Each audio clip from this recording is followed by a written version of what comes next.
Hi, this is Mary Kupczynski, the CEO of RegAlytics, with your update on this week's 20,083 regulatory alerts.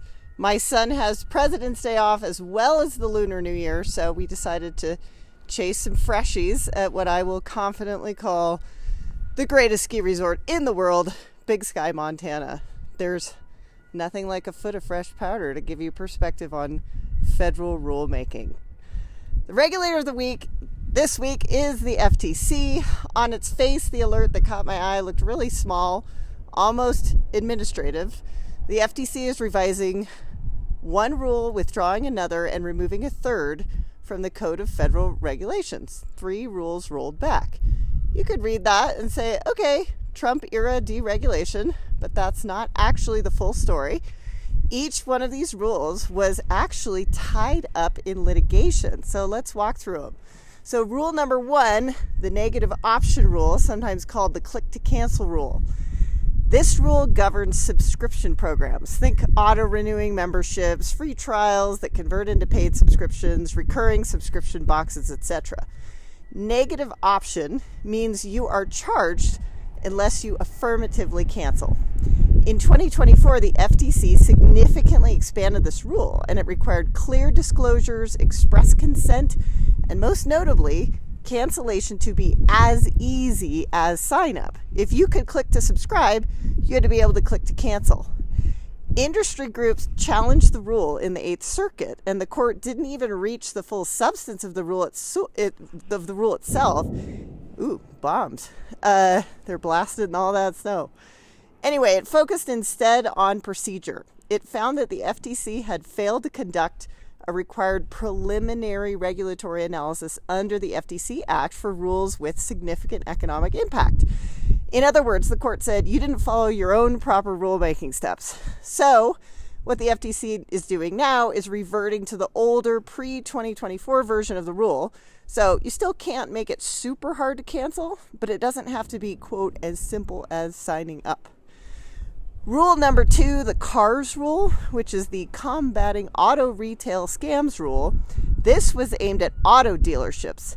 It targeted junk fees, misleading add-ons, bait and switch pricing, and deceptive financing practices. It was part of a broader consumer protection push. The National Automobile Dealers Association challenged it in the 5th Circuit, and again, the court got rid of the rule before it even could take effect. And the reasoning centered on the FTC's rulemaking procedures again, and also its statutory authority. So now the FTC's formally withdrawn the rule. And it's important to understand the difference between a rule being withdrawn voluntarily and being vacated by a court. Here, the court completely blocked it, and then the withdrawal is the cleanup step from the agency. So, auto dealers are no longer subject to that specific regulatory framework, although, of course, the FTC still retains its general authority to pursue deceptive practices under Section 5. Rule number 3, the non-compete rule.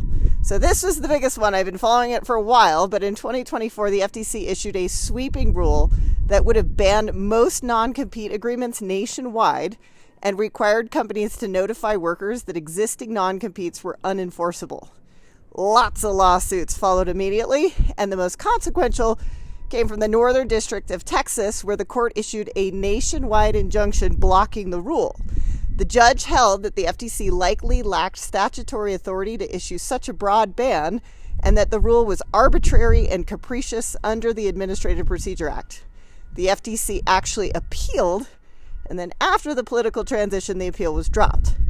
Now the commission is removing the rule from the Code of Federal Regulations entirely. So yes, you could call this deregulation, but keep in mind we predicted this from a post-Chevron environment. Courts are less deferential to agencies now, so litigation has gone up. And that's the real takeaway.